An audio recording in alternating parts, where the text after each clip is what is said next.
మీరు ఎవరికైనా ఒక బహుమానం ఇచ్చిన తరువాత వారు దానిని ఎన్నడూ ఉపయోగించలేదని తెలుసుకున్న సందర్భాలు ఉన్నాయా? నేను అనేక పనుల మధ్య నిమగ్నమై ఉన్నప్పుడు నా స్నేహితుడు ఒకడు నాకొక చిత్రపటమును ఇచ్చాడు. ఆ సమయములో దానిని ఎక్కడ పెట్టాలో అర్థం గాక దానిని తరువాత చూద్దామని ఒక అలమరలో పెట్టేశాను. అయితే మీకు తెలిసినట్టుగానే దానిని గూర్చి నేను మర్చిపోయాను. మరియు ఆ స్నేహితుడు 1 సంవత్సరం తరువాత మా ఇంటిని దర్శించుటకు వచ్చాడు. అతడు మా ఇంట్లో చుట్టూ చూసి, "పోయిన సంవత్సరం నేను నీకిచ్చిన చిత్రపటం నీకు నచ్చిందా?" అని అడిగాడు. నా ముఖము ఒక్కసారిగా ఎర్రబారి, "ఏ చిత్రపటము?" అని అడిగాను. అప్పుడు అతడు నా వైపు చూసి అన్నాడు కదా, "సరే, నీ ఈ జవాబే నా ప్రశ్నకు సమాధానం చెబుతుంది. ఒకవేళ అది నీకు నచ్చి ఉంటే నీవు దానిని ఉపయోగించేవాడివే." అయితే ఇలాంటిదే క్రైస్తవ వేదాంత శాస్త్రములో కూడా జరుగుతుంది. క్రీస్తు యొక్క అనుచరులుగా మనందరికీ దేవుడు ఆయన స్వయం ప్రత్యక్షత అనే బహుమానమును ఇచ్చాడని మనం నమ్ముతాము. మరియు దానిని ఎంతగా ఉపయోగిస్తామో అంతగా దానిని మెచ్చుకుంటున్నట్టు చూపిస్తాము. మీ వేదాంత శాస్త్రమును కట్టుట అనే ఈ పాఠ్యక్రమంలో ఇది 3వ పాఠం. మరియు దీనికి ప్రత్యక్షత మీద ఆధారపడుట అనే శీర్షికను ఇచ్చాము. మరియు మన వేదాంత శాస్త్రమును నిర్మించుచుండగా దేవుని ప్రత్యక్షతను ఎలా ఉపయోగించాలో మనము నేర్చుకుందాము. ఈ పాఠం 3 ముఖ్యమైన భాగములుగా విభజింపబడుతుంది.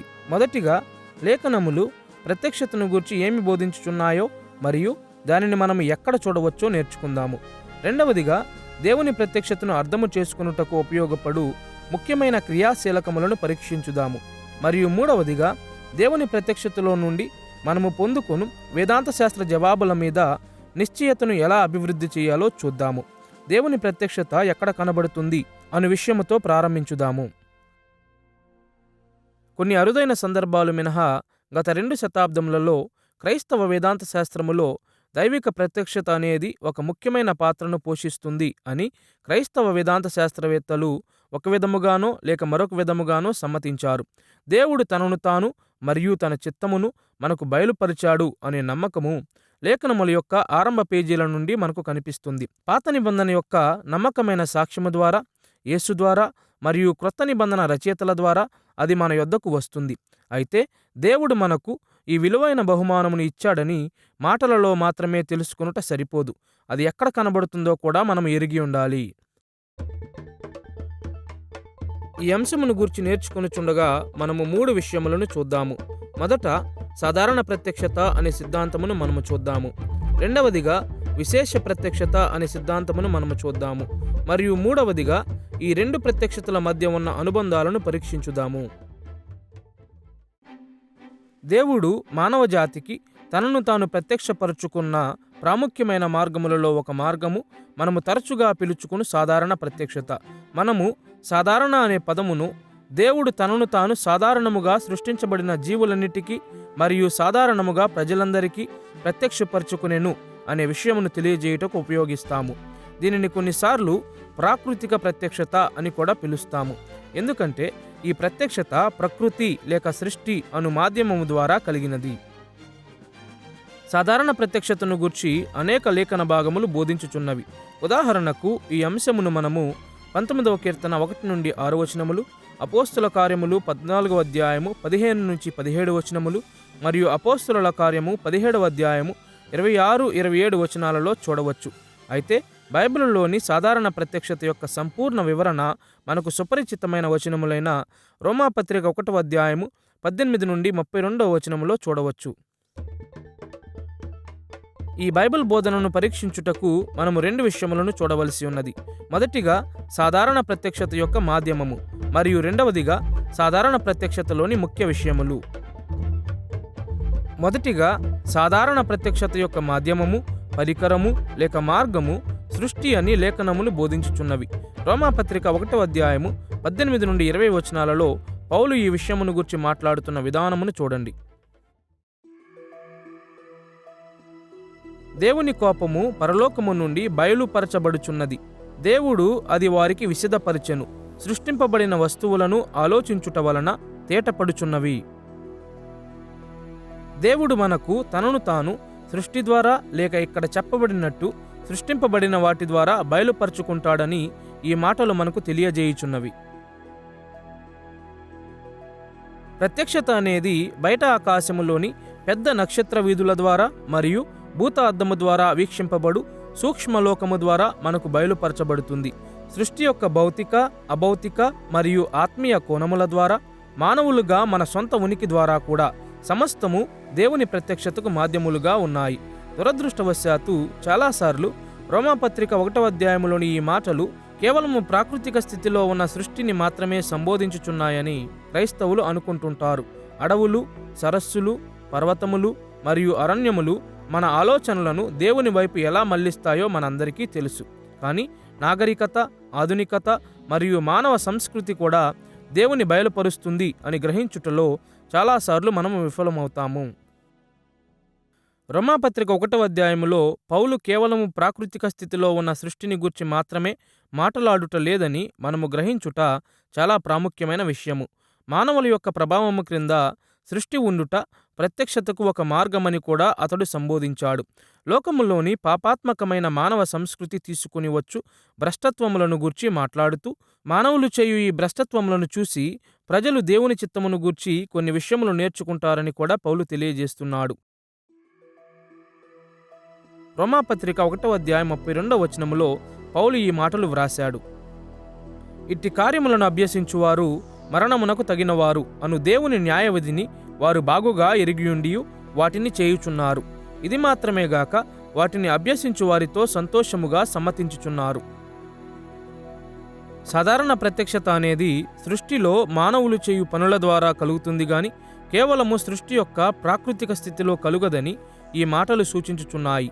మానవ పరిజ్ఞానములు, విజ్ఞానము, వాస్తుశాస్త్రము, రాజకీయము, కుటుంబ జీవితము, కళ, ఔషధము, సంగీతము మరియు మానవ సంస్కృతి యొక్క అనేక ఇతర ఉత్పత్తులు కూడా దేవుని ప్రత్యక్షతను ధ్యానిస్తున్నాయి. మనము దేవుని ప్రత్యక్షతను తప్పించుకోలేము. అది ఎల్లప్పుడూ మనలను చుట్టుముట్టి ఉంటుంది.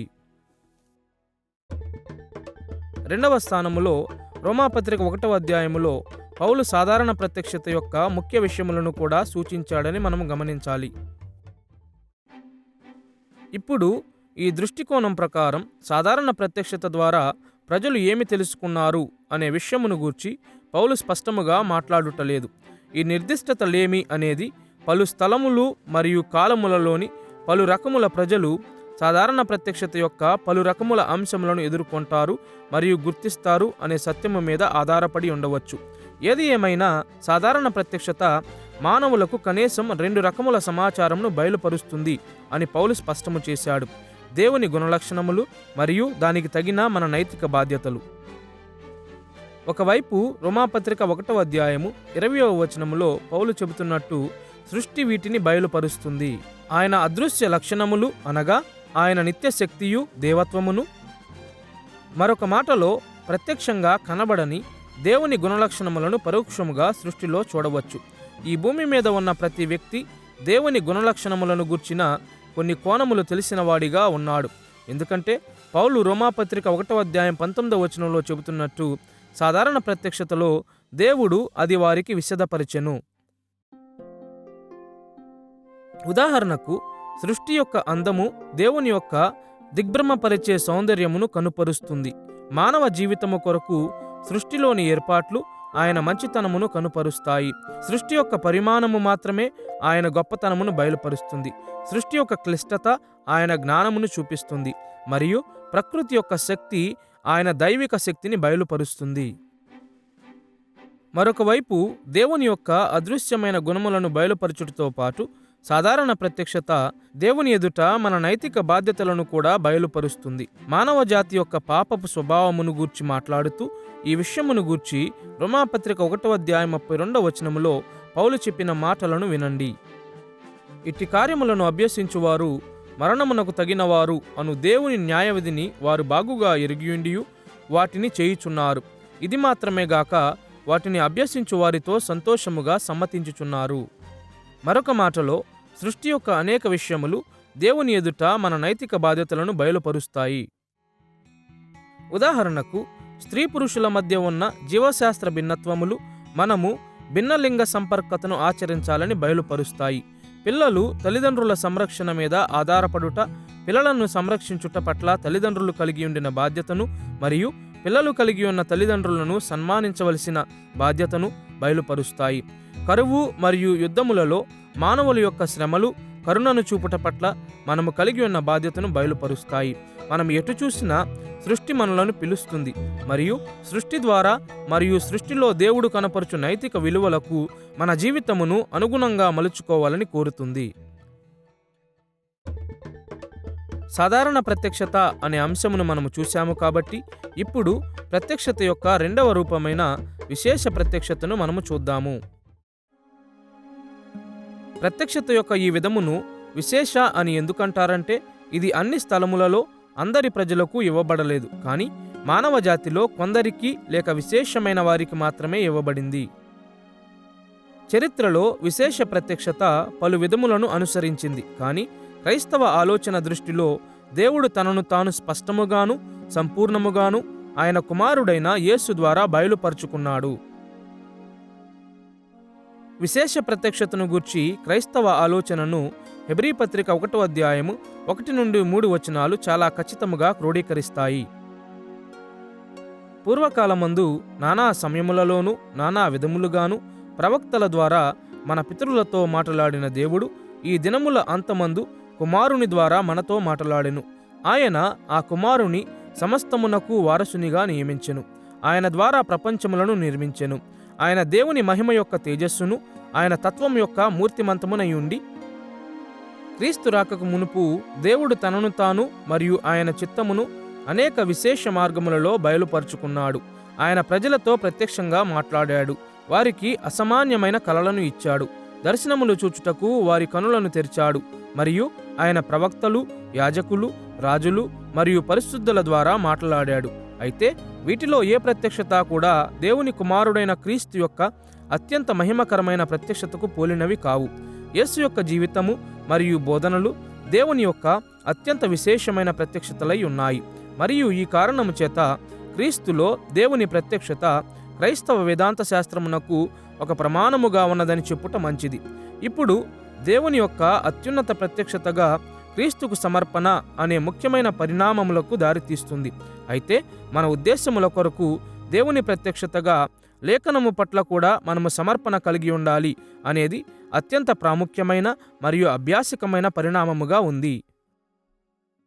యేసుతో లేక మొదటి శతాబ్దపు పాలస్తీనా రబ్బాయిలతో సుపరిచితులైన ప్రతి ఒక్కరూ దేవుని యొక్క విశేష ప్రత్యక్షతగా యేసు పాత నిబంధన లేఖనముల వైపు చూశాడని గుర్తిస్తారు. ఆయన ఎన్నడూ లేఖనములను ప్రశ్నించలేదు గాని వాటికి పూర్తిగా సమర్పించుకున్నాడు మరియు సమర్పించుకోవాలని ఇతరులను కూడా ప్రోత్సహించాడు. మన ఆలోచనలు, కార్యములు మరియు భావనలలో మార్గదర్శిగా ఉండుటకు ఆదికాండము మొదలుకొని మలాకీ వరకు ఉన్న లేఖనముల మీద ఆధారపడాలని ఆయన ఉదాహరణ ఆయన అనుచరులకు ఉపదేశిస్తుంది. దీనికి మించి మన గొప్ప బోధకునిగా యేసు ఆయన శిష్యులైన అపోస్తలులను సంఘము కొరకు ఒక అధికారిక ప్రత్యక్షతను నిర్మించుటకు అభిషేకించాడు మరియు వారి ప్రత్యక్షత క్రొత్త నిబంధనలో అమోఘమైన రీతిలో క్రోడీకరించబడింది. కాబట్టి దేవుని యొక్క ఉన్నతమైన ప్రత్యక్షతగా క్రీస్తు వైపు చూచువారు ఆయన మాదిరిని అనుసరించాలి మరియు నేటి ఆయన ప్రజల కొరకు పాత మరియు క్రొత్త నిబంధనలను దేవుని యొక్క విశేష ప్రత్యక్షతగా అంగీకరిస్తూ ఆయన బోధకు లోబడి ఉండాలి.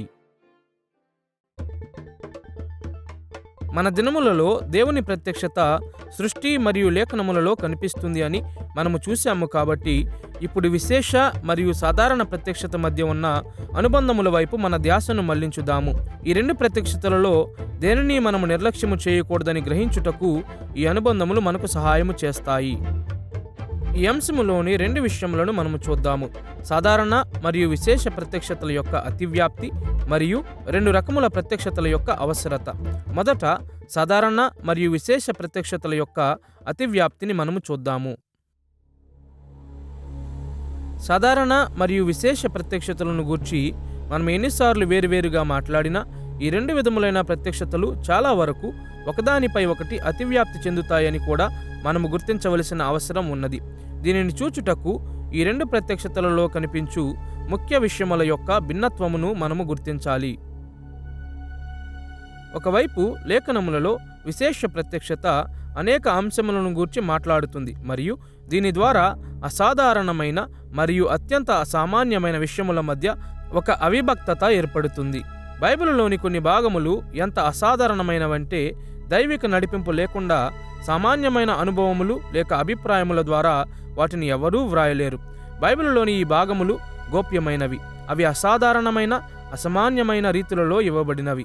బైబిలులో ఇట్టి రకములైన విషయములకు అత్యంత స్పష్టమైన ఉదాహరణలు దానియేలు, యోవేలు మరియు ప్రకటన గ్రంథములలోని భాగములు. ఈ వాక్య భాగములను వ్రాసిన ప్రజలు తమ సమాచారమును వారికి ప్రత్యేకముగా ఇవ్వబడిన దర్శనములు మరియు ఇతర అసామాన్యమైన ప్రత్యక్షతల ద్వారా పొందుకున్నారు. ఈ విధముగా లేఖనములోని ఈ భాగములను మనము అత్యంత విశేషమైన ప్రత్యక్షత అని పిలువవచ్చు. దీనికి తోడు గోప్యమైన విషయములు మరియు సామాన్య మాధ్యమాల ద్వారా ఆత్మ అనుగ్రహించు విషయముల యొక్క కలయికను చూసే ఒక మధ్యము లేఖనములో కనిపిస్తుంది. ఉదాహరణకు బైబిల్ సంబంధమైన చారిత్రక పుస్తకమైన రాజుల గ్రంథము లేక లూకాసు వార్తను చూడండి. ఈ పుస్తకములలోని ఆలోచనలను సాధారణ మానవ వనరుల నుండి సేకరించారని ఈ పుస్తకముల యొక్క రచయితలు చాలా స్పష్టముగా తెలియజేశారు. రాజుల గ్రంథములు ఇజ్రాయేలు మరియు యూదా దేశముల యొక్క రాజకీయ సంఘటనలను ప్రస్తావిస్తున్నాయి. లూకా తన సమాచారమును క్రీస్తు జీవితమును కనులారా చూసిన ప్రత్యక్ష సాక్షుల నుండి సేకరించినట్లు చెబుతున్నాడు. దేవుని ఆత్మ ఈ బైబిల్ రచయితలను నడిపించిన ప్రకారం విశేషమైన అసాధారణమైన మూలాధారములను కూడా వారు ఖచ్చితముగా జోడించారు. వారి మూలాధారములలో వారు పొందిన సమాచారం యొక్క ఖచ్చితత్వమును గూర్చి వారు మెలకువలను కలిగి ఉండిరి. తమ మూలాధారములను ఎలా అనువదించాలో వారు ఎరిగి ఉండిరి మరియు సాధారణమైన మాధ్యమాలలో దొరకని సమాచారమును గూర్చి కూడా వారు మెలకువలు కలిగి ఉండిరి. కాబట్టి ఈ విధముగా బైబిల్లోని ఈ భాగములు గోప్య విషయములను మరియు సామాన్య విషయములను మిళితము చేస్తాయి.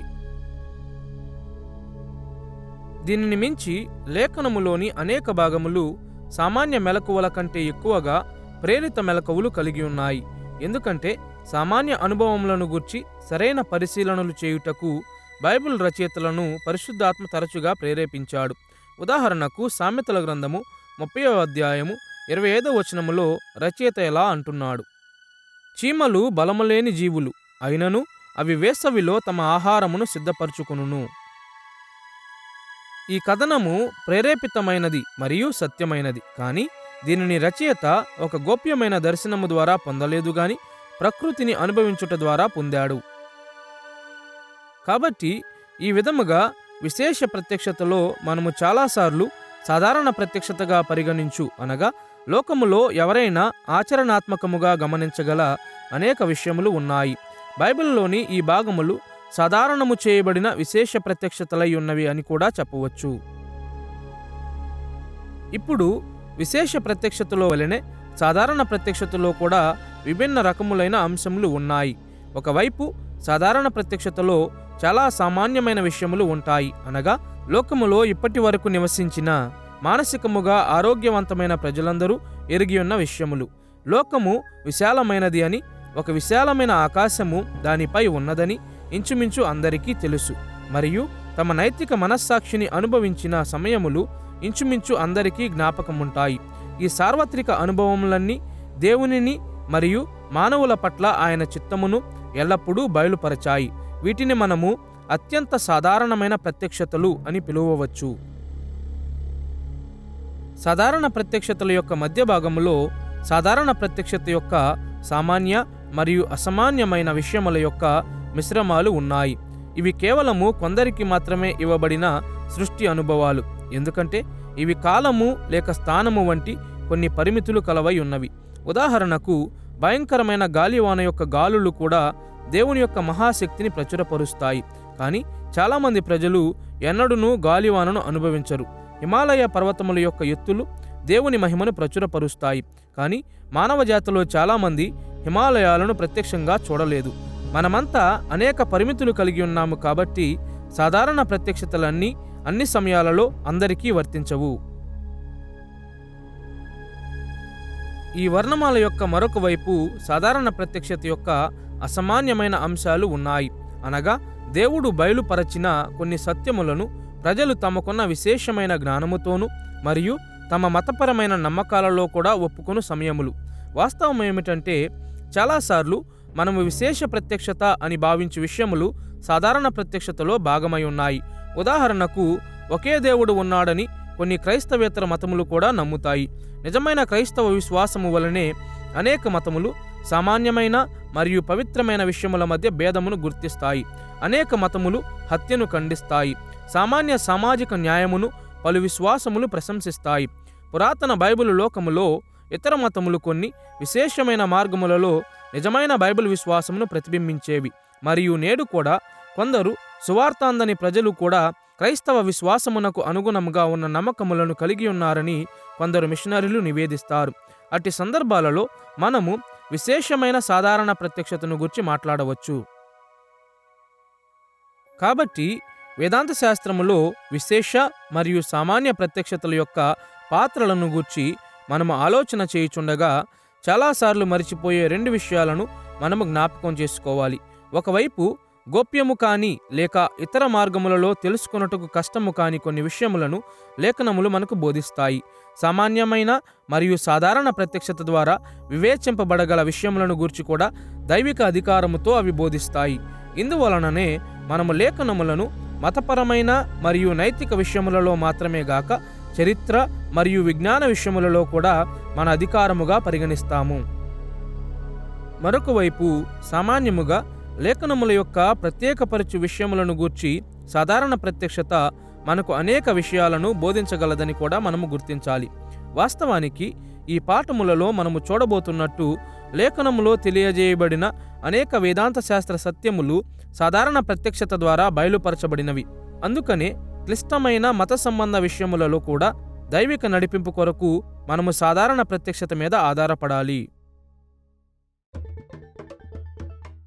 వేదాంత శాస్త్ర విశ్లేషణ కొరకు సాధారణ మరియు విశేష ప్రత్యక్షతలు అందించదగిన అనేక సంగతులను మనము గుర్తించాము గనుక ఇప్పుడు రెండవ విషయమును చూద్దాము. వేదాంత శాస్త్రము కొరకు ఈ రెండు రకముల ప్రత్యక్షతలు మనకు ఎందుకు అవసరమై ఉన్నవి? వేదాంత శాస్త్ర అన్వేషణలో ఇవి మనకు ఎలా సహాయపడగలవు? ఒకవైపు విశేష ప్రత్యక్షత అనేక విధములుగా సామాన్య ప్రత్యక్షతను మించిపోతుంది గనుక మనకు విశేష ప్రత్యక్షత అవసరమై ఉన్నది. సాధారణ ప్రత్యక్షత కంటే ఎక్కువగా దేవుని మరియు ఆయన చిత్తమును తెలియజేయుటకు, స్పష్టపరచుటకు మరియు బయలుపరచుటకు విశేష ప్రత్యక్షత రూపొందించబడినది. ఈ మధ్య దశాబ్దాలలో అనేక మంది వేదాంత శాస్త్రవేత్తలు గమనించినట్టు వారు పాపములో పడకమునిపే వారు నిష్కలంక స్థితిలో ఉన్నప్పుడే దేవుడు ఆదాము హవ్వలకు విశేష మరియు సాధారణ ప్రత్యక్షతలను అనుగ్రహించాడు. ఆదాము హవ్వలు పాపరహితులుగా ఉండెను కాబట్టి వారు సృష్టిని వీక్షించుచుండగా దేవుని గూర్చి మరియు ఆయన చిత్తమును గూర్చి మరి ఎక్కువగా తెలుసుకొని ఉండిరని మనము నిర్ధారణ కలిగి ఉండవచ్చు. అయినను పాపమునకు మునుపు కూడా విశేష ప్రత్యక్షత యొక్క నడిపింపు లేకుండా కేవలము సృష్టిని పరిశీలించుట ద్వారా మాత్రమే వేదాంత శాస్త్రము నిర్మించి ఉండకూడదు. మంచి చెడ్డల తెలివినిచ్చు వృక్షమును గూర్చి, తోటను సంరక్షించుటను గూర్చి, వృద్ధి చెందుటను గూర్చి, తోట యొక్క పొలిమేరలు దాటి వ్యాపించుటను గూర్చి మరియు భూమి మీదంతటా అధికారమును కలిగి ఉండుటను గూర్చి దేవుడు ఆదామునకు విశేష సూచనలతో కూడిన ప్రత్యేకమైన మాటలను ఇచ్చాడు. అంతేగాక లోకములోనికి పాపము ప్రవేశించిన తరువాత విశేష ప్రత్యక్షత దేవుని యొక్క విమోచన ప్రణాళిక మీద కూడా దృష్టి పెట్టింది. సాధారణ ప్రత్యక్షత మనము దేవుని తీర్పు క్రింద ఉన్నామని బయలుపరచుచున్నప్పటికీ కేవలము విశేష ప్రత్యక్షత మాత్రమే క్రీస్తులో రక్షణను బయలుపరుస్తుంది. ముఖ్యముగా పాపములోనికి పడినది మొదలుకొని కొన్నిసార్లు ప్రాకృతిక వేదాంత శాస్త్రము అని పిలువబడిన సాధారణ ప్రత్యక్షతలో నుండి వెలువడు వేదాంత శాస్త్ర నిర్మాణం యొక్క ప్రక్రియ ఖచ్చితముగా విశేష ప్రత్యక్షత ద్వారా నడిపింపబడవలసి ఉన్నది. లేని ఎడల దేవుడు సృష్టిలో బయలుపరిచిన విషయములను మనము దుర్వినియోగించు అవకాశములు ఎక్కువగా ఉన్నాయి. మనకు లేఖనము యొక్క అవసరతను మనసులో ఉంచుకొని సాధారణ ప్రత్యక్షత యొక్క అవసరతను కూడా మనము చూడాలి. కేవలము బైబిల్ ఆధారముగా మన వేదాంత శాస్త్రమును కట్టుట ఎందుకు సరిపోదు? లేఖనములో కనిపించని ఏ విషయములను సాధారణ ప్రత్యక్షత మనకు అందిస్తుంది? ఇప్పుడు మనము ముందు చెప్పినట్లే లేఖనముల యొక్క అధికారిక నడిపింపు లేకుండా మనము ప్రకృతిని లేక సాధారణ ప్రత్యక్షతను సమీపించలేము. అయితే అదే సమయములో లేఖనములు కేవలము కొన్ని విషయములను మాత్రమే సూటిగా తెలియజేస్తున్నాయని మరియు సాధారణ ప్రత్యక్షత యొక్క విశాలతతో పోల్చుకుంటే లేఖనములు కేవలం కొన్ని విషయములను గూర్చి మాత్రమే మాట్లాడుతున్నాయని మనము గ్రహించాలి. విశేష ప్రత్యక్షత మనకు తెలియజేయ విషయాలకు సాధారణ ప్రత్యక్షత సందర్భమును సమకూర్చుతుంది. మనము ముందు పాఠములలో నేర్చుకున్న నియమమును అనువర్తించుటకు సాధారణ మరియు విశేష ప్రత్యక్షతల యొక్క పలు అంశములు బహుళ పరస్పరతల యొక్క వలయాలకు దారితీస్తాయి. సాధారణ ప్రత్యక్షత యొక్క ఈ పాత్ర కనీసం 2 మార్గములలో కనిపిస్తుంది. ఒకవైపు సాధారణ ప్రత్యక్షతను గూర్చి మనము నేర్చుకున్న విషయములు విశేష ప్రత్యక్షతను అర్థము చేసుకునుటలో మనకు సహాయపడతాయి. దీనిని గూర్చి ఈ విధముగా ఆలోచించండి. లేఖనముల యొక్క ప్రత్యక్షతను పొందుకొనుటకు ఒక వ్యక్తి ఒక భాషను చదువువానిగా ఉండాలి, లేక కనీసం కొంతవరకైనా అర్థము చేసుకునేవానిగా ఉండాలని మనకు తెలుసు. అయితే ఇతర పుస్తకముల యొక్క సహాయము లేకుండా మనలో ఎంతమంది బైబిలులోని మాటలను మాత్రమే ధ్యానించుట ద్వారా ఒక భాషను చదువుటను లేక అర్థము చేసుకునుటను నేర్చుకున్నారు? దీనికి ఖచ్చితమైన జవాబు ఎవ్వరూ లేరు. మనలో చాలామందిమి భాషను తల్లిదండ్రుల ద్వారా లేక సంరక్షకుని ద్వారా సృష్టిలోని ఇతర పదార్థములకు చెందిన వస్తువులు మరియు క్రియల యొక్క సహాయముతో నేర్చుకున్నాము, మరియు తరువాత చదవటం కూడా ఇదే విధముగా నేర్చుకున్నాము. సాధారణ ప్రత్యక్షతలో నేర్చుకున్న విషయముల మీద నిర్మించుట ద్వారా మాత్రమే తరువాత మనము బైబిలును సమీపించగలిగితిమి. వాస్తవానికి లేఖనముల దగ్గరకు వచ్చేసరికి సాధారణ ప్రత్యక్షత మీద మన ఆధారం దీనికంటే లోతైనదిగా ఉన్నది. సాధారణ ప్రత్యక్షత ద్వారా ప్రజలు నేర్చుకున్న విషయాలు లేకపోతే నేడు మనకు చదువుటకు బైబిళ్ళు కూడా ఉండేవి కావు. బైబిల్ యొక్క అనువాదకులు అనువాదము చేయుటను నేర్చుకుంటారు, ముద్రణకర్తలు ముద్రించుట నేర్చుకున్నారు, ప్రచురణకర్తలు ప్రచురించుటను కూడా చాలా వరకు సాధారణ ప్రత్యక్షత నుండి నేర్చుకున్నారు. ఈ అతి సామాన్యమైన విధములలో మనము సాధారణ ప్రత్యక్షత పట్ల ఆసక్తిని చూపించాలి, ఎందుకంటే విశేష ప్రత్యక్షతను చదువుటలో అది మనకు సహాయం చేస్తుంది. మరొక వైపు బైబిలును ఫలవంతముగా అన్వయించుటకు కూడా సాధారణ ప్రత్యక్షత అవసరమై ఉన్నది. ఉదాహరణకు బైబిలు అనేక అంశములను గూర్చి మాట్లాడుతుంది మరియు అనుసరించుటకు అమోఘమైన నియమాలను ఇస్తుంది. అయినను ఈ నియమాలను అన్వయించుటకు అవి అన్వయించబడుతున్న సృష్టిని గూర్చి మనము ఎరిగిన వారముగా ఉండాలి. భర్తలు భార్యలను ప్రేమించాలని బైబిల్ చెబుతుంది, కానీ ఈ బైబిలు నియమమును అన్వయించుటకు సాధారణ ప్రత్యక్షతలోని కొన్ని సంగతులను మనము ఎరిగిన వారమై ఉండాలి. భర్త అంటే ఏంటి, భార్య అంటే ఏమిటి, ఆ సందర్భములో ఒక భార్యను ప్రేమించుట అంటే అర్థం ఏమిటో కూడా మనము ఎరిగిన వారమై ఉండాలి. ఈ విధముగా లేఖనము యొక్క నమ్మకమైన అనువర్తన ఎల్లప్పుడూ దేవుని యొక్క సాధారణ ప్రత్యక్షత మీద ఆధారపడి ఉంటుంది. కాబట్టి ఒక్క మాటలో దేవుడు తనను తాను సాధారణ మరియు విశేష ప్రత్యక్షతలలో బయలుపరుచుకున్నాడని మరియు ఆయన ప్రత్యక్షతను మనము సృష్టిలోనూ మరియు లేఖనములలోనూ చూడాలని ఆయన ఆశించుచున్నాడని మనము చూస్తున్నాము. ఏ ఒక్క ప్రత్యక్షత కూడా ఒంటరిగా నిలువబడుటకు రూపొందించబడలేదు. మన వేదాంత శాస్త్రమును నిర్మించుచుండగా మనము రెంటినీ పట్టుకొనున్నట్లు దేవుడు నిర్ణయించాడు.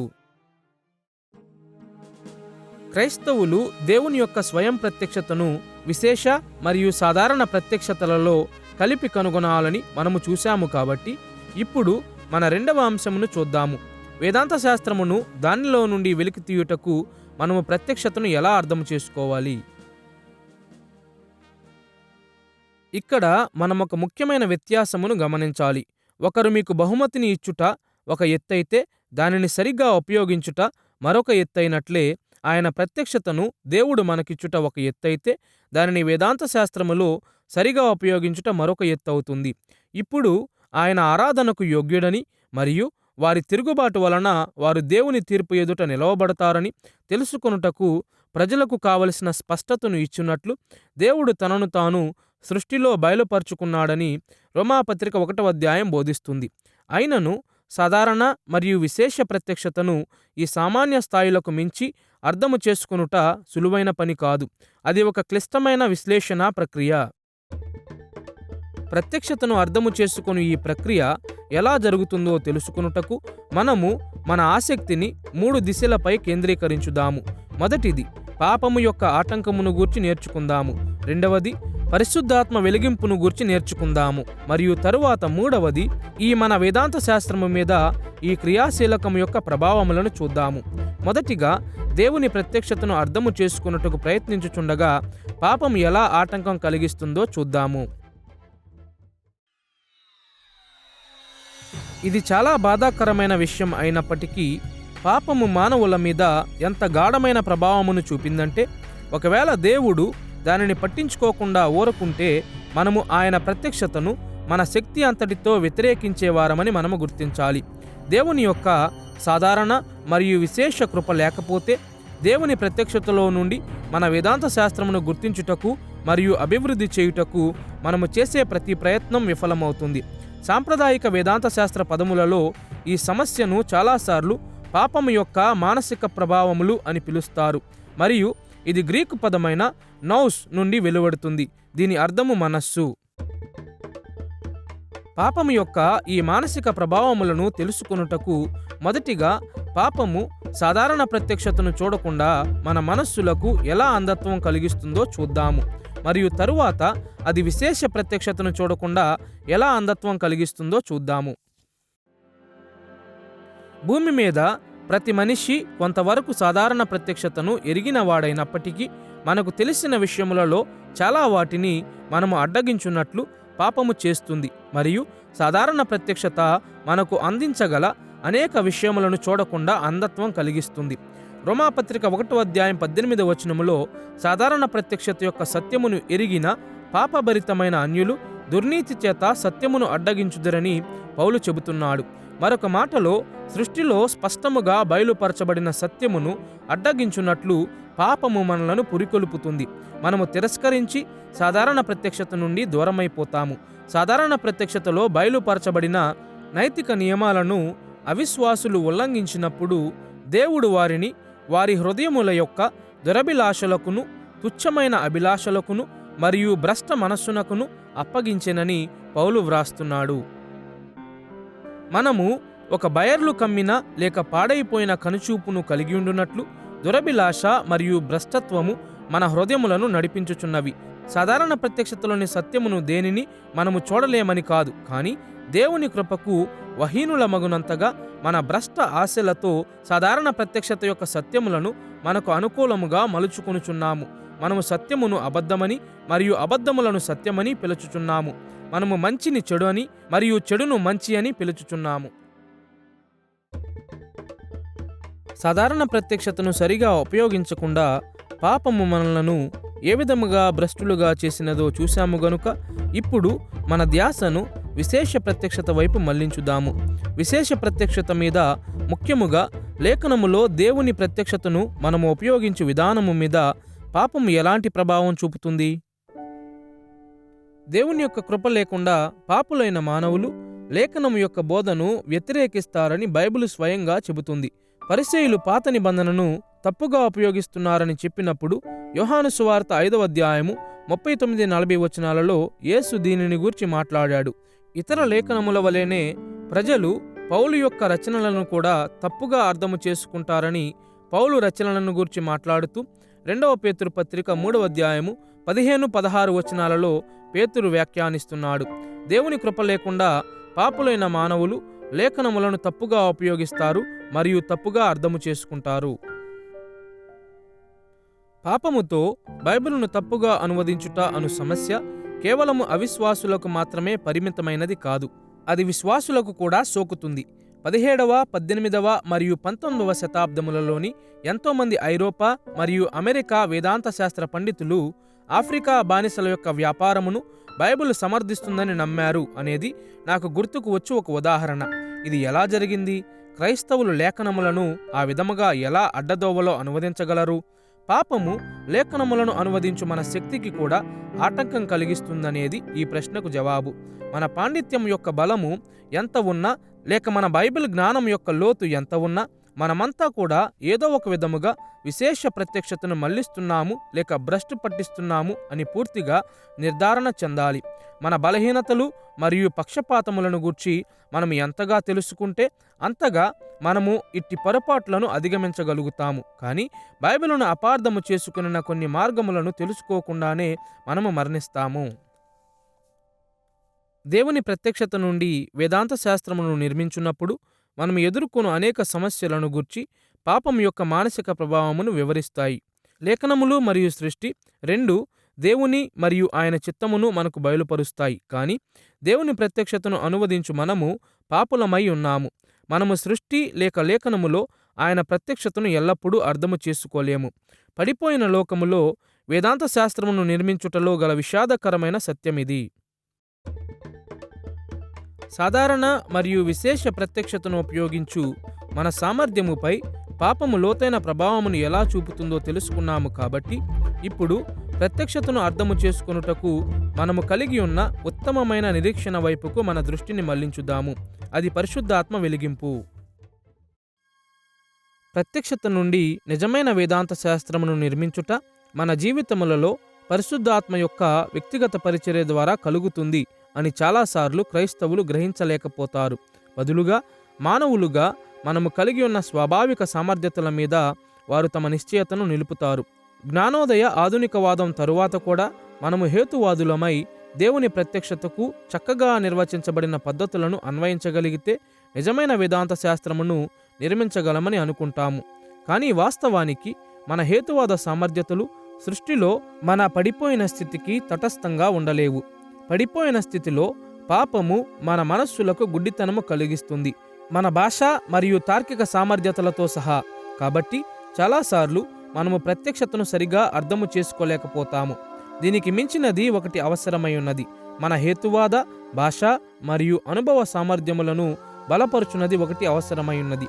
సాధారణ మరియు విశేష ప్రత్యక్షతలను ఉన్నవి ఉన్నట్టుగా అర్థము చేసుకునుటలో మరియు తద్వారా నిజమైన వేదాంత శాస్త్రమును నిర్మించు శక్తినిచ్చు ఒకటి కావాలి. అంధత్వము కలిగిన మన కనులకు కేవలము దేవుని ఆత్మ వెలిగింపు మాత్రమే అట్టి వెలుగును తీసుకుని రాగలదు. ఆత్మ వెలిగింపును నేర్చుకొనుటకు ఆయన మొదట విశేష ప్రత్యక్షతలోనికి ఎలాంటి మెలకువలను ఇస్తాడో మరియు తరువాత సాధారణ ప్రత్యక్షతను చూచుటకు కూడా మన కనులను ఎలా తెరుస్తాడో మొదట చూద్దాము.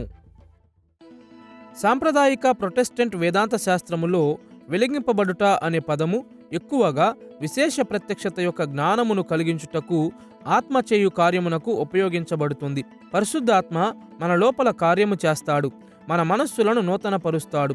తద్వారా మనము దేవుని వాక్యమును అర్థము చేసుకొనవచ్చు, అంగీకరించవచ్చు మరియు అన్వయించవచ్చు. ఈ సత్యమును ఎఫెసీ పత్రిక 1వ అధ్యాయము 17 నుండి 19 వచనాలలో పౌలు తెలియజెప్పిన విధానమును చూడండి.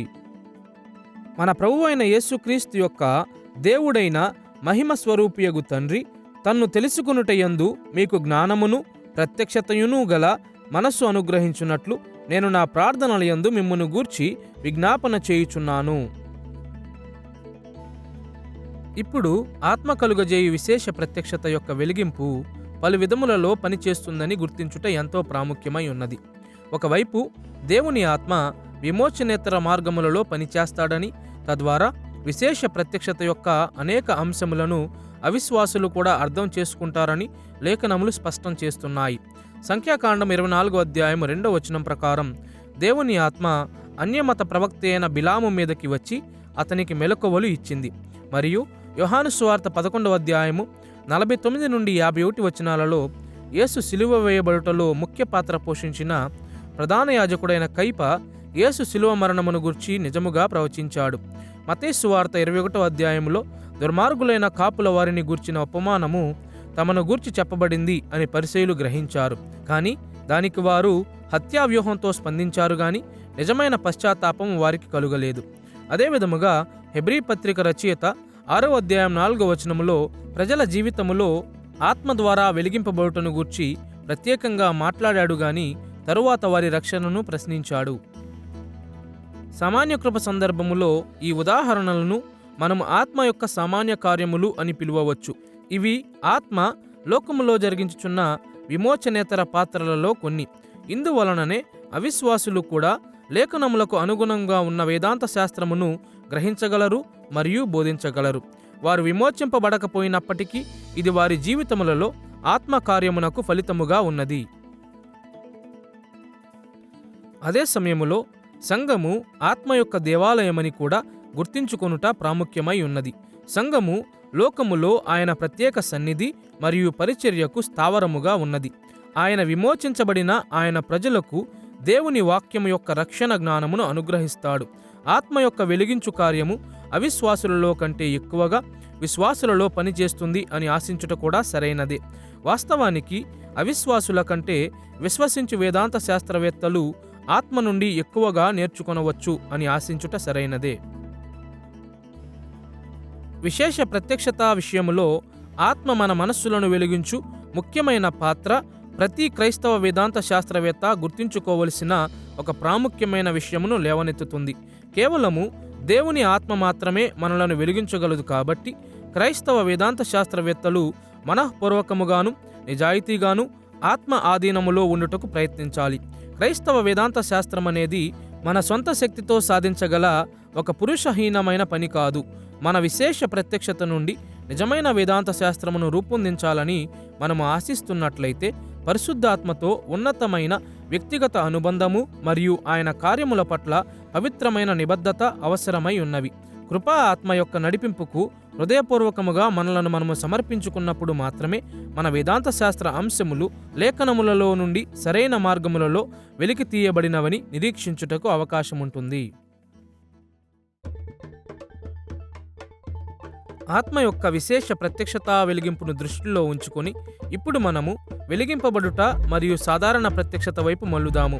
లేఖనములను సరిగా అర్థము చేసుకున్నటకు మరియు అన్వయించుటకు కావలసిన విషయము చాలామంది క్రైస్తవులకు సుపరిచితమై ఉన్నది. అది ఆత్మ వెలిగింపు మనకు కావాలి.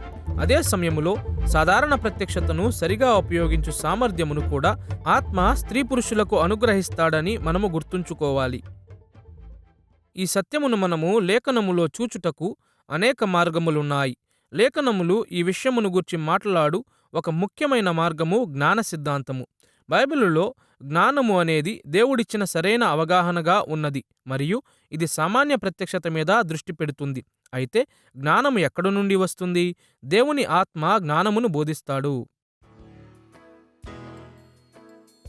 దానియేలు గ్రంథము 5వ అధ్యాయం 14వ వచనములో దానియేలు యొక్క జ్ఞానము దేవుని నుండి వచ్చిన జ్ఞానమని అన్యమత రాజైన బెల్షస్సరు గుర్తించాడు.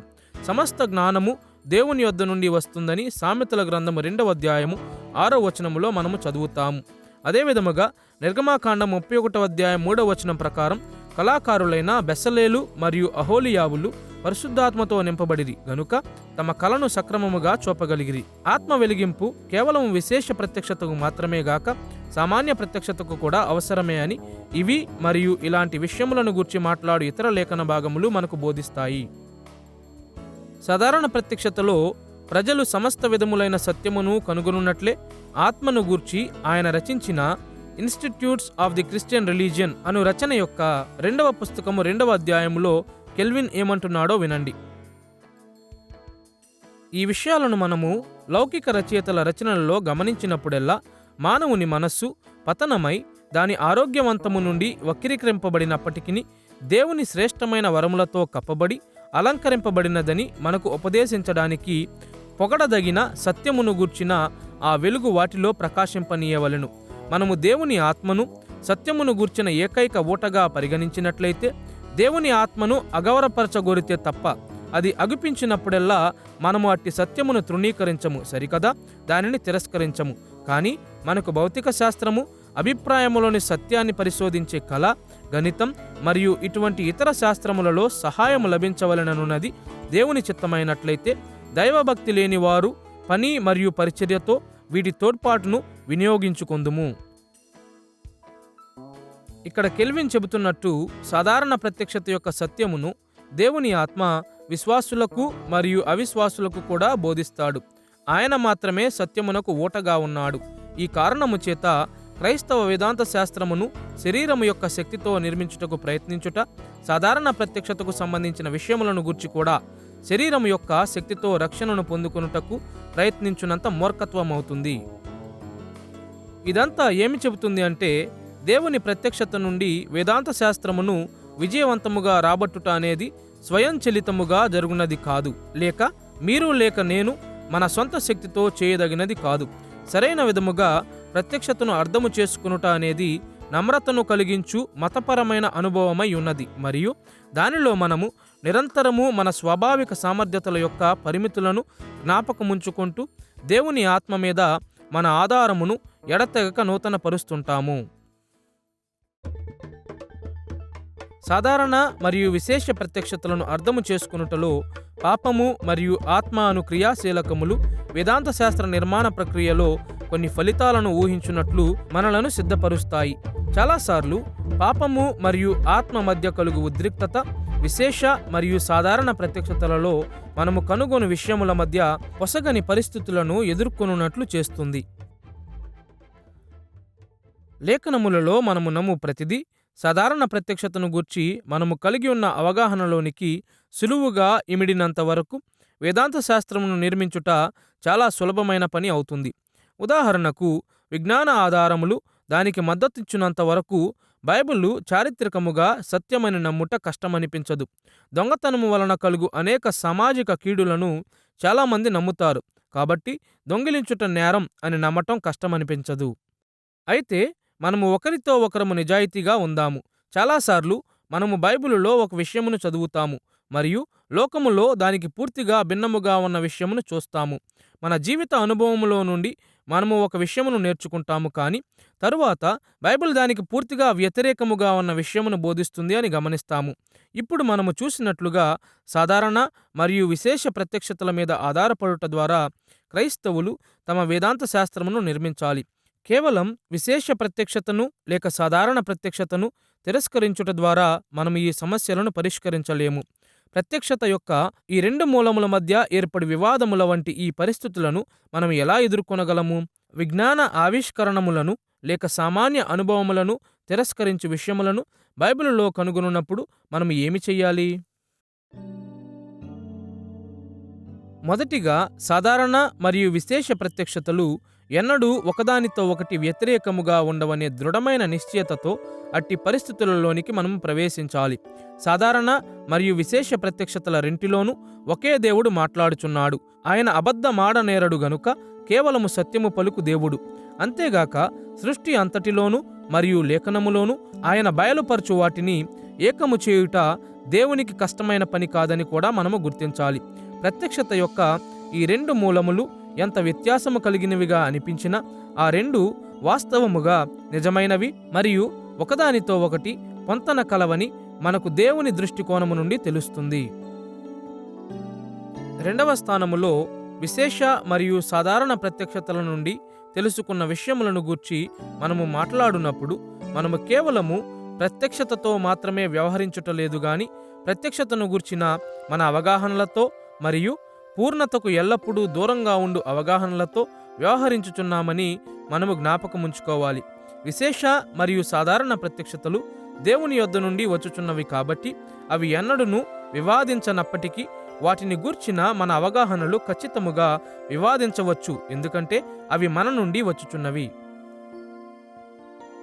కాబట్టి విశేష మరియు సాధారణ ప్రత్యక్షతల మధ్య భేదములను మనము గమనించినప్పుడు ఆ పరిస్థితిని విశ్లేషించుటకు 4 ముఖ్యమైన మార్గములు ఉన్నాయి.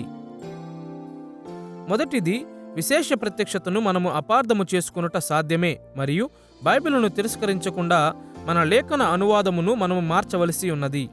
రెండవది, సాధారణ ప్రత్యక్షతను మనము అపార్థము చేసుకున్నప్పుడు వివాదము తలెత్తవచ్చు. చాలాసార్లు లేఖనముల ద్వారా సరిచేయబడవలసిన అనుభవము నుండి మనము ఆలోచనలను రూపొందించవచ్చు. మూడవదిగా, మనము విశేష మరియు సాధారణ ప్రత్యక్షతలను రెంటినీ అపార్థము చేసుకుని ఉండవచ్చు. లోకములో మనము కలిగి ఉన్న అనుభవములు లేఖన బోధకు అనుగుణంగా లేకపోవుట చాలాసార్లు సాధ్యము కావచ్చు. ఎందుకనగా లేఖనములను సరిగా అర్థము చేసుకునుటలో మరియు మన అనుభవములను సరైన విధముగా విశ్లేషించుటలో మనము విఫలులమయ్యాము. నాలుగవదిగా, మానవ గ్రహణ శక్తికి మించిన ఒక రహస్యమును మనం ఎదుర్కొని ఉంటాము.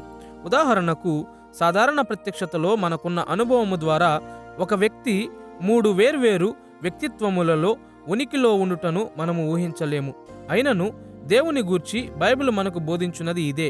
ఈ 2 ఆలోచనలను మనం ఎలా సమాధానపరచగలము? సాధ్యము కాదు. త్రిత్వ సిద్ధాంతము మన ఆలోచనకు మించిన రహస్యమై ఉన్నది. ఇప్పుడు ఈ 4 పరిస్థితులలో దేనిని మనం అనుభవిస్తామో ఎల్లప్పుడూ ఆచరణాత్మకముగా చెప్పలేము. కాబట్టి చాలాసార్లు మనము రుజువు యొక్క భారమును ఎక్కడ మోపుతామో దాని మీద మాత్రమే ఆధారపడాలి. రుజువు యొక్క భారమును మన లేఖన అనువాదము మీద ఉంచుతామా లేక మన సాధారణ ప్రత్యక్షత యొక్క అనువాదం మీద ఉంచుతామా? సరే, ఈ విషయములో క్రైస్తవులు వేర్వేరు దిశలను అనుసరిస్తారు. ఒకవైపు ఎక్కువ ఉదారవాదులు అని మనము పిలుచు క్రైస్తవులు లేఖనముల అవగాహన కంటే ఎక్కువగా సాధారణ ప్రత్యక్షత మీద వారికున్న అవగాహనను అంగీకరిస్తారు. అయితే ఎక్కువ సాంప్రదాయకమైన వారని మనము పిలుచు క్రైస్తవులు ఒక వివాదము తలెత్తున్నప్పుడు విశేష ప్రత్యక్షత మీద వారికున్న అవగాహనను అంగీకరిస్తారు. వీటిలో రెండవ ప్రణాళిక ఉత్తమమైనదిగా ఉన్నది. సాధారణ ప్రత్యక్షత యొక్క విశ్లేషణలలో పుట్టు రుజువు గొప్పదిగా ఉంటే తప్ప లేఖనముల యొక్క బోధను మనము అనుసరించాలి. జీవితమును అర్థము చేసుకున్నటకు మనకు మార్గదర్శిగా క్రీస్తు మరియు అపోస్తులు లేఖనములను ప్రతిపాదించారు. కాబట్టి వివాదములు తలెత్తినప్పుడు మనము లేఖనముల మాటను వినుటకు సిద్ధముగా ఉండాలి. 2 తిమోతి పత్రిక 3వ అధ్యాయము 16-17 వచనాలలో పౌలు చెబుతున్నట్టు, దైవజనుడు సన్నద్ధుడై ప్రతి సత్కార్యమునకు పూర్ణముగా సిద్ధపడి ఉండునట్లు దైవావేశము వలన కలిగిన ప్రతి లేఖనము. అయితే అదే సమయములో మన లేఖనముల అవగాహన పాపము ద్వారా దోషపూరితమైనది కాబట్టి మంచి విశ్వాసముతో ఈ సమస్యలను మరలా పరిగణించాలని ఎల్లప్పుడూ మనము జ్ఞాపకముంచుకోవాలి.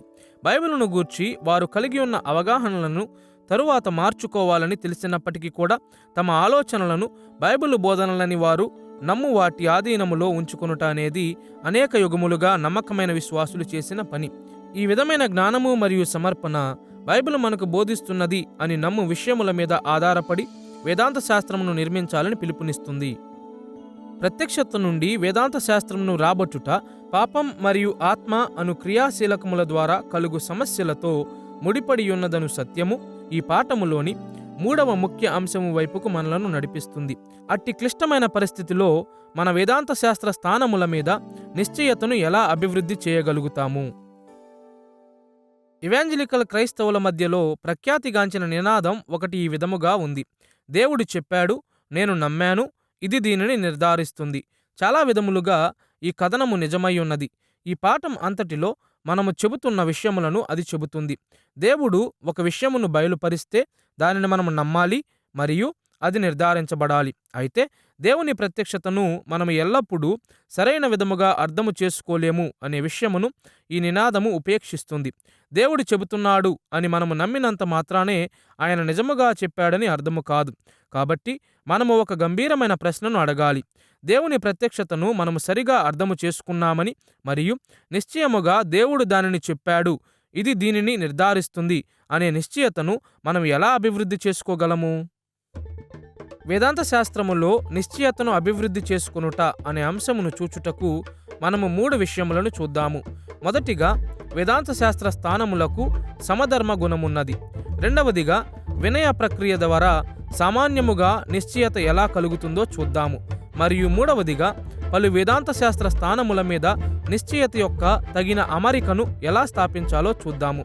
వేదాంత శాస్త్ర అంశముల మీద ఉన్న నిశ్చయతకు ద్వైదేహిక గుణము కాక సమధర్మ గుణమున్నదనే ఆలోచనను మొదట చూద్దాము. ఈ భేదమును అర్థము చేసుకున్నటకు 2 సామాన్య రకములైన లైట్ స్విచ్ల యొక్క ఉదాహరణను చూచుట ఉపయోగకరముగా ఉంటుంది. సులువైన ఆన్ ఆఫ్ స్విచ్ను ద్వైదేహికము అని పిలువవచ్చు. అయితే అది ఆన్ అయినా అవుతుంది, లేకపోతే ఆఫ్ అయినా అవుతుంది.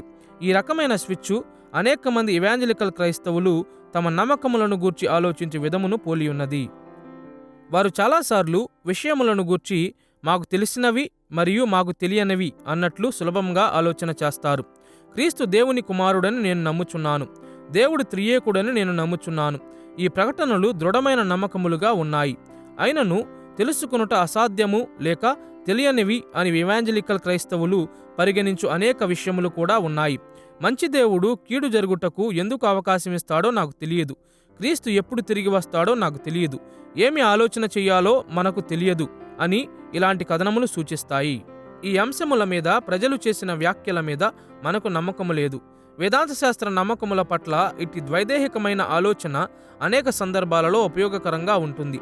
దీనిని గూర్చి నాకు తెలుసు, అయితే దానిని గూర్చి నాకు తెలియదు అని చెప్పుట ఒక రకమైన క్లుప్త వివరణ అవుతుంది. అయినను క్రైస్తవులుగా మనకు తెలిసిన మరియు తెలియని అనేక విషయములను మరింత దగ్గరగా పరిశీలించినప్పుడు ద్వైదేహిక పద్ధతి సూచించినంత సులువుగా పరిస్థితి లేదని వెంటనే మనకు అర్థమవుతుంది. ఇప్పుడు వెలుగును తగ్గించు స్విచ్లు కూడా మనలో చాలా మందికి తెలుసు. ఈ స్విచ్లలో పలు రకముల పెంచు మరియు తగ్గించు సెట్టింగులు ఉంటాయి. ఈ రకమైన స్విచ్లను సమధర్మ స్విచ్లు అంటారు. వీటిలోని కరెంటు కేవలం ఆన్ మరియు ఆఫ్ మాత్రమే అవ్వదు గాని కరెంటు ఎక్కువ లేక తక్కువ శక్తితో ప్రవహిస్తుంది. 2 కొనలలో మాత్రం కరెంటు పూర్తిగా అయినా ఉంటుంది లేక అసలు ఉండదు. కానీ మధ్యలో ఉన్న మెట్లు కూడా ప్రాముఖ్యమైనవై ఉన్నాయి, ఎందుకంటే అవి తక్కువ లేక ఎక్కువ వెలుగును అవసరమునకు అనుగుణంగా ఇస్తాయి. అనేక విధాలుగా ఈ సమధర్మ లైట్ స్విచ్లు పలు వేదాంత శాస్త్ర స్థానముల మీద మనము కలిగి ఉండవలసిన నిశ్చయతను విశ్లేషించుటకు ఒక ఉపయోగకరమైన విధానమును అందిస్తాయి.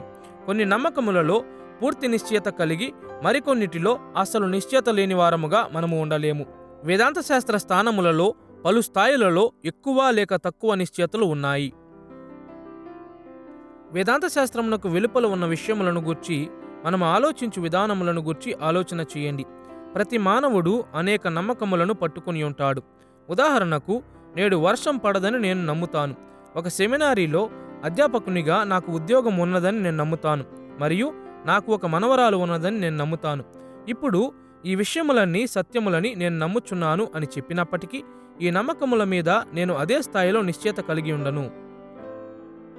వీటిలో ఒక్కొక్క నమ్మకమును విడిచిపెట్టుటకు నేను ఎంత ఒత్తిడిని ఉపయోగించవలసి ఉన్నది అని అడుగుట నా నిశ్చయత యొక్క స్థాయిని పరీక్షించుటకు ఒక మార్గమై ఉన్నది. ఈరోజు వర్షము పడదు అను నమ్మికను మార్చుకొనుట అంత కష్టము కాదని నేను నిజాయితీగా చెప్పగలను. నా తల మీద కొన్ని వర్షపు చినుకులు పడితే చాలు, నేను పరిగెడతాను. వర్ష సూచన ఎక్కువగా ఉన్నదని ఇవ్వబడిన వాతావరణ హెచ్చరిక వలన కూడా నేను బయటకు వెళ్ళినప్పుడు గొడుగును తీసుకుని వెళ్తాను. ఆ నమ్మకము మీద నాకు ఎక్కువ నిశ్చయత లేదు. ఒక సెమినారీలో అధ్యాపకునిగా నాకు ఉద్యోగం ఉన్నదను విషయము మీద నేను మరి ఎక్కువ నిశ్చయత కలిగి ఉంటాను. నా బోధించు ఉద్యోగం స్థిరమైనదని నాకు అన్ని విధముల నిశ్చయత ఉన్నది, కాబట్టి నేను ఆ నమ్మకము మీద ఎక్కువ శక్తిని వెచ్చించాను. టీవీలో వచ్చు రిపోర్టు కూడా ఈ విషయములో నా మనస్సును మార్చలేదు. నాకు ఒక పత్రము అందినా గాని నేను దానిని వ్యక్తిగతంగా నిర్ధారించుకోవాలని ఆశపడతాను. అయితే నాకు మనవరాలు ఉన్నది అనే నమ్మకమును తొలగించుటకు ఏమి జరగాలో ఒకసారి ఆలోచించండి. నా నమ్మకమును అనేక విషయములు నిర్ధారిస్తాయి, మరియు ఆమె నాకు ఎంతగానో ప్రియమైనది. కాబట్టి ఆమె లేదని నేను నమ్ముటకు ఊహించలేనంత ఎక్కువ రుజువు, అనగా ఈ పట్టికలో ఉన్న దానికంటే మరి ఎక్కువ రుజువు నాకు అవసరమై ఉన్నది. ఇప్పుడు సామాన్య అనుభవములలో ఏది సత్యమై ఉన్నదో అది వేదాంత శాస్త్రములో కూడా సత్యమై ఉన్నది.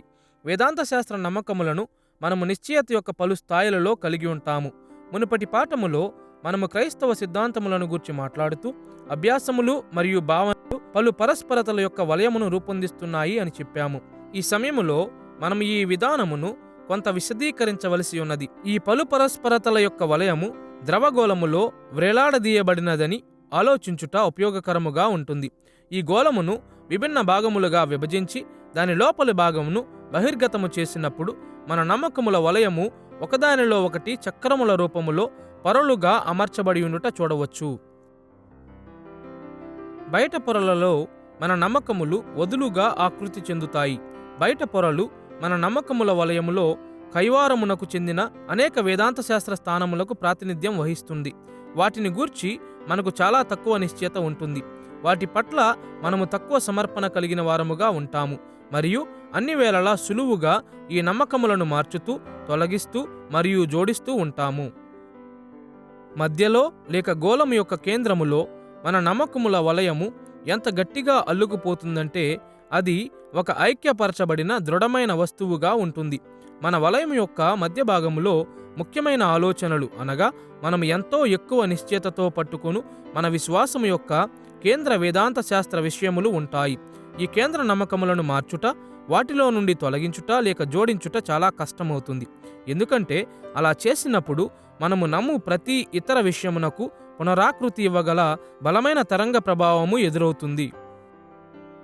చివరిగా కేంద్ర పొర మరియు బాహ్య పొరకు మధ్య ఎక్కువ లేక తక్కువ బిగువగా అల్లబడిన నమ్మకముల యొక్క వలయము ద్వారా చేయబడిన పొరల సముదాయము ఉంటుంది. కేంద్రమునకు దగ్గరగా ఉన్న పొరలు ఎక్కువ దట్టముగా ఆకృతి చెందబడి ఉంటాయి, కాబట్టి వాటిని మార్చుట చాలా కష్టమవుతుంది. కేంద్రమునకు దూరముగా ఉన్న పొరలు తక్కువ దట్టముగా ఆకృతి చెందబడినవి, కాబట్టి వాటిని మార్చుట తక్కువ కష్టమవుతుంది.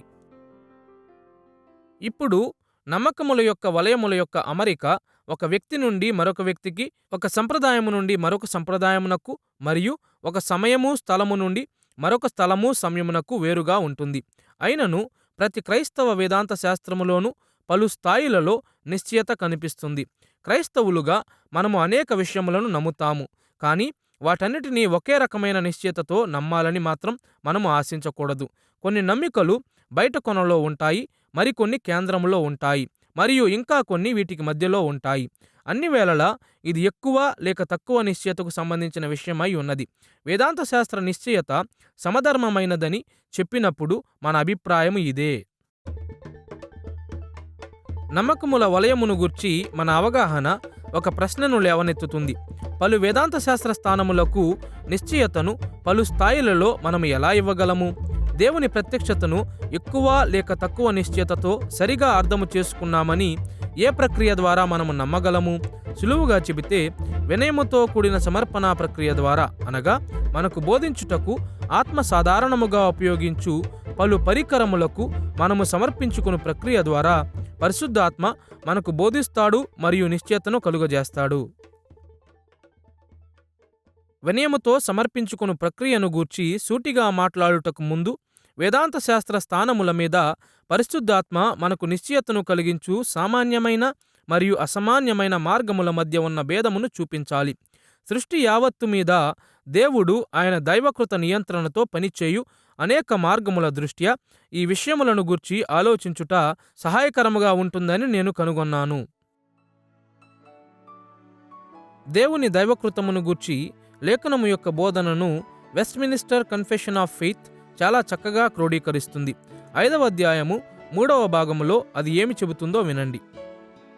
దేవుడు ఆయన యొక్క సామాన్య దైవకృతములో కొన్ని మార్గములను ఉపయోగించుకుంటాడు, కానీ ఆయన చిత్తానుసారముగా అవి లేకుండా వాటిని మించి లేక వాటికి విరోధముగా కూడా కార్యము చేయుటకు స్వతంత్రుడై ఉన్నాడు. ఇక్కడ దేవుని దైవకృతము ఎలా వివరించబడినదో గమనించండి.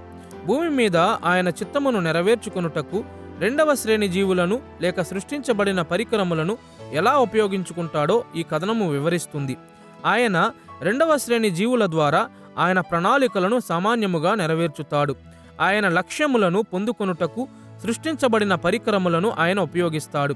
కానీ అదే సమయంలో దేవుడు ఈ సామాన్య మార్గమునకు మాత్రమే పరిమితము కాడు.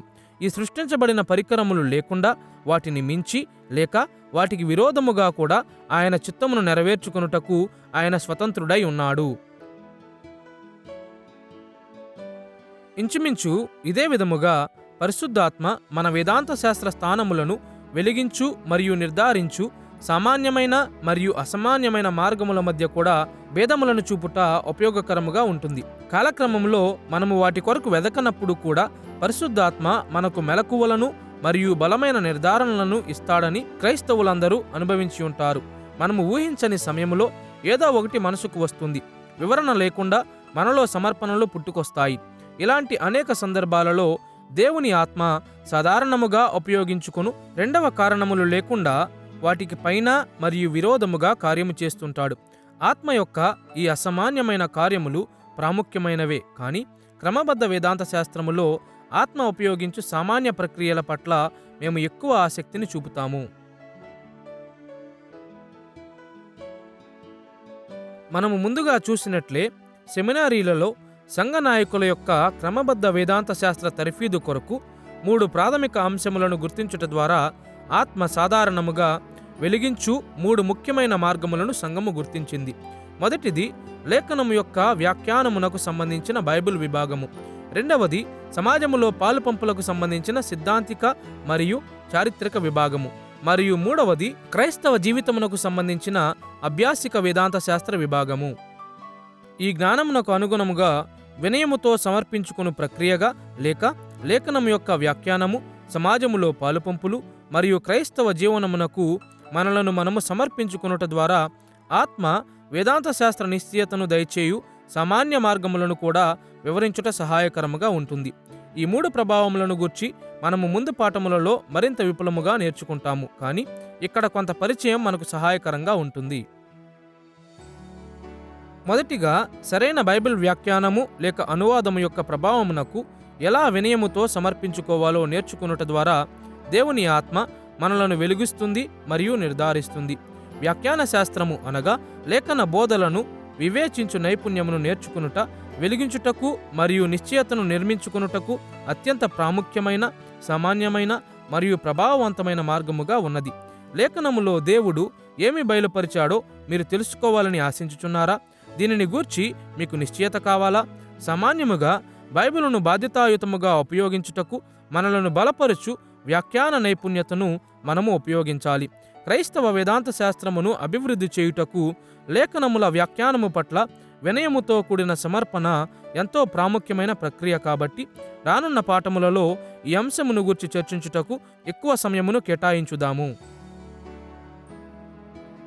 రెండవదిగా, మన మనస్సులను వెలిగించుటకు మరియు మన నిశ్చయతలను నిర్ధారించుటకు దేవుని ఆత్మ సామాన్యముగా సమాజములో పాలుపంపులను ఉపయోగించుకుంటాడు.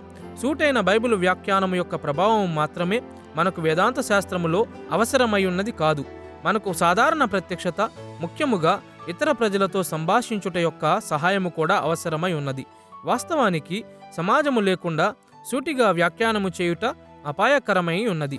మనము మరలా చూస్తున్నట్టు ఒక అబద్ధ బోధ వైపుకు మొదటి అడుగు వ్యాఖ్యానమై ఉన్నది. ఇతరులతో సంభాషించుట, దేవుడు ప్రత్యక్షపరిచిన దానిని గూర్చి వారి అభిప్రాయములను తెలుసుకొని వాటిని విశ్లేషించుట మన వేదాంత శాస్త్రములో కీలకమైన భాగముగా ఉండాలి. విశాలమైన ధోరణిలో సమస్త మానవ జాతితో సంభాషణను మనకు సహాయము చేయుట కొరకు దేవుడు నియమించాడు. కానీ ఆత్మ పరిపూర్ణతలో నివాసముండు విశ్వాసుల మధ్య పరస్పర సంభాషణ ఈ ప్రక్రియలో మరింత ప్రాముఖ్యమైనదిగా ఉన్నది. సమాజములో సంభాషించుచుండగా మనము ఇలాంటి ప్రశ్నలు అడుగుతాము. ఈ విషయములను గూర్చి మునుపటి కాలములోని సంఘము ఏమి నమ్మింది? ఈ విషయమును గూర్చి లేక ఆ విషయమును గూర్చి నా చుట్టూ ఉన్న దైవికమైన విశ్వాసులు ఏమంటున్నారు? నా వ్యక్తిగత అభిప్రాయములు ఇతరుల అభిప్రాయములతో ఏ విధముగా పోలి ఉన్నాయి? దేవుని ప్రత్యక్షతలో నుండి వేదాంత శాస్త్రమును రాబట్టు ప్రక్రియలో సమాజ సంభాషణ పట్ల వినయముతో సమర్పణ కలిగి ఉండుట ఎంత ప్రాముఖ్యమంటే, రానున్న కాలములో ఈ అంశమును విశ్లేషిస్తూ కూడా మనము అనేక పాఠములను చూద్దాము. మూడవదిగా, మనము ఆత్మ యొక్క నడిపింపును అనుసరించుచున్నామను నిశ్చయతను మనకు కలుగజేయుటలో క్రైస్తవ జీవనము కూడా ప్రాముఖ్యమైన పాత్రను పోషిస్తుంది. సఫలత మరియు వైఫల్య అనుభవములు, ప్రార్థనలు, ఆరాధన మరియు దేవుని పరిచర్య వంటివి సాధారణ ప్రత్యక్షతకు పరిమాణములుగా ఉన్నాయి. మరియు ఇవి వేదాంత శాస్త్ర స్థానములను గూర్చి మనలను వెలిగించుటకు మరియు మనకు నిశ్చయతను కలుగజేయుటకు ఆత్మ సామాన్యముగా ఉపయోగించుకుని పరికరములై ఉన్నవి. క్రీస్తు కొరకు జీవించుట మనలను మంచి బైబిలు వ్యాఖ్యానమునకు మరియు ఇతరులతో సంభాషించుటకు సిద్ధపరుస్తుంది. మరియు నమ్మకమైన నడవడిక ద్వారా కూడా మన వేదాంత శాస్త్ర స్థానములను మనము పరీక్షించుకొనవచ్చు. క్రీస్తు కొరకు జీవించుచుండగా మనము ఏమై ఉన్నాము మరియు మన అనుభవములు ఏమిటి అనున్నది మనము సమర్పణ కలిగి ఉండవలసిన మూడవ ముఖ్యమైన ప్రభావముగా ఉన్నది. మన మనస్సులను వెలిగించుటకు మరియు దేవుని ప్రత్యక్షతను మనము సరిగా అర్థము చేసుకున్నామనే నిశ్చయతను ఇచ్చుటకు ఆత్మ క్రైస్తవ జీవనమును ఉపయోగించుకుంటాడు. ఈ విషయముల ఆధారముగా ఈ పాఠ్యక్రమములో అనేక పాఠములను క్రైస్తవ జీవనమును గూర్చి పరిశోధించుట కొరకు కేటాయిస్తాము.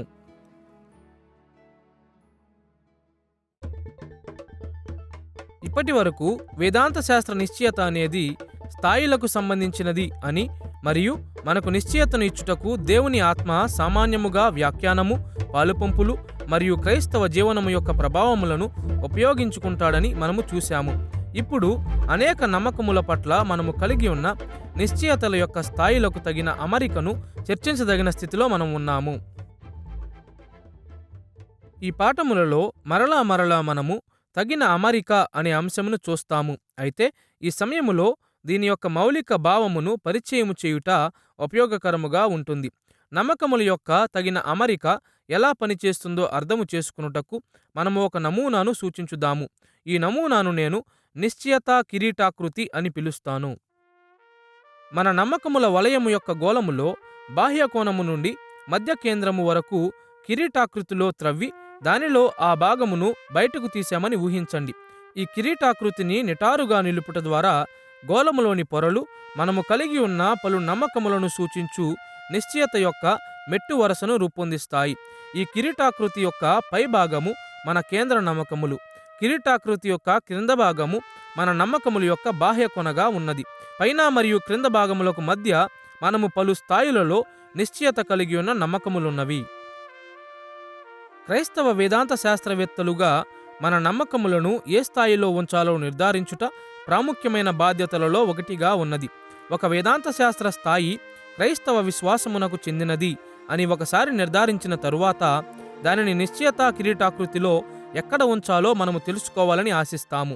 ఉన్నత స్థాయి నిర్ధారణతో దానిని పైభాగములో ఉంచాలా, లేక తక్కువ స్థాయి నిర్ధారణతో దానిని క్రింది భాగంలో ఉంచాలా? ఇప్పుడు కొన్నిసార్లు పరిశుద్ధాత్మ అసామాన్యమైన రీతులలో మనలో నిర్ధారణా స్థాయిలను సృష్టిస్తాడనుటలో ఏ సందేహము లేదు. చాలా తక్కువ సమర్థనతో ఒక విషయమును గూర్చి మనము సంపూర్ణ నిశ్చయత కలిగి ఉండవచ్చు. ఎలాంటి వివరణ లేకుండా ఒక ఆలోచనను మనము సందేహించవచ్చు కూడా.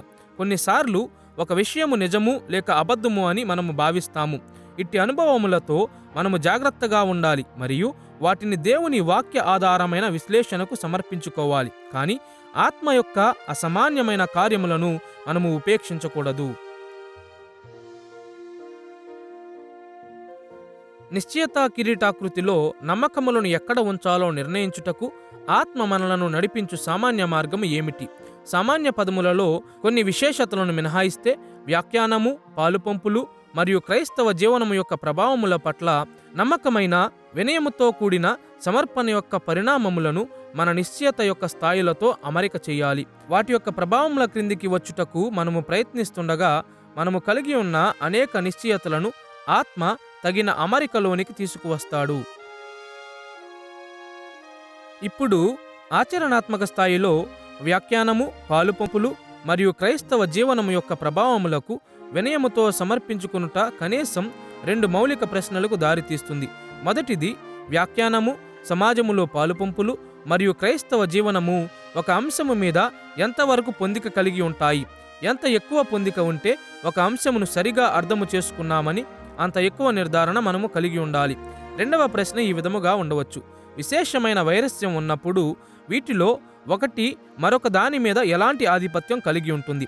1 లేక 2 ప్రభావముల యొక్క ఆధిపత్యము బరువుగా ఉన్నప్పుడు ఆ నమ్మకమును నిశ్చయత కిరీటాకృతిలో ఉన్నత స్థానములో ఉంచున్నట్లు మనము శోధించబడతాము. వ్యాఖ్యానము, పాలుపంపులు మరియు క్రైస్తవ జీవనము యొక్క ప్రభావములు వైరస్యము కలిగి ఉండి ఒకే రకమైన ఆధిపత్యము కలిగి ఉన్నప్పుడు ఆ నమ్మకమును నిశ్చయత కిరీటాకృతిలో క్రింది స్థానములో ఉంచున్నట్లు మనము శోధింపబడతాము. ఇప్పుడు తగిన అమరిక కార్యమును చేయుటకు ఒక యాంత్రికమైన పద్ధతి లేదనే స్పష్టతను మనము కలిగి ఉండాలి. ఇక్కడ ఉపయోగించుటకు గణిత శాస్త్ర లెక్క ఏదియూ లేదు. ఈ ప్రక్రియ ఒక విజ్ఞానము కంటే ఎక్కువగా ఒక కళ అయి ఉన్నది మరియు ఈ పనిని చేయుచుండగా ఎల్లప్పుడూ మనము దేవుని ఆశీర్వాదమును కోరాలి. అయినను వినయముతో సమర్పించుకుని ప్రక్రియ ద్వారా ఆత్మ సామాన్యముగా ఆయన ప్రజలను నడిపిస్తాడు. వ్యాఖ్యానము, సమాజములో పాలుపంపులు మరియు క్రైస్తవ జీవనము యొక్క ప్రభావములలో మనము పాలు పంచుకొనుచుండగా నిశ్చయత కిరీటాకృతిలో మన నమ్మకములను తగిన విధముగా అమరిక చేయు లక్ష్యమును సాధించున్నట్లు ఆత్మ మనలను నడిపిస్తాడు. మన క్రైస్తవ వేదాంత శాస్త్రమును నిర్మించుచుండగా దేవుని ప్రత్యక్షత మీద ఎలా ఆధారపడాలో ఈ పాఠములో మనము చూశాము. దేవుడు మనకు సాధారణ మరియు విశేష ప్రత్యక్షతను ఇచ్చాడని మనము చూశాము. కాబట్టి సృష్టి మరియు లేఖనములో ఆయన ప్రత్యక్షత మీద మనము ఆధారపడాలి. ప్రత్యక్షతను అర్థము చేసుకునుట పాపం యొక్క ప్రభావము ద్వారా నష్టపరచబడింది, కానీ పరిశుద్ధాత్మ యొక్క వెలిగింపు ద్వారా బలపరచబడిందని కూడా మనము గమనించాము. మరియు చివరిగా బైబిల్ వ్యాఖ్యానము, సమాజములో పాలుపంపులు మరియు క్రైస్తవ జీవనము యొక్క ప్రభావములకు వినయముతో సమర్పించుకొనుట మనము కలిగి ఉన్న ఒక్కొక్క వేదాంత శాస్త్ర స్థానమునకు ఏ స్థాయి నిశ్చయత తగినదయ్యున్నదో నిర్ధారించుటకు సహాయపడుతుంది. ఈ అంశములు ఈ పాఠ్యాంశములకు ఎంతో ప్రాముఖ్యమై ఉన్నవి. ఎందుకనగా ఈ అంశములను జ్ఞాపకముంచుకొనుట ద్వారా మాత్రమే దేవుని ప్రత్యక్షత మీద ఆధారపడి ఉన్న వేదాంత శాస్త్రమును నిర్మించాలను మన లక్ష్యమును చేరుకోగలము.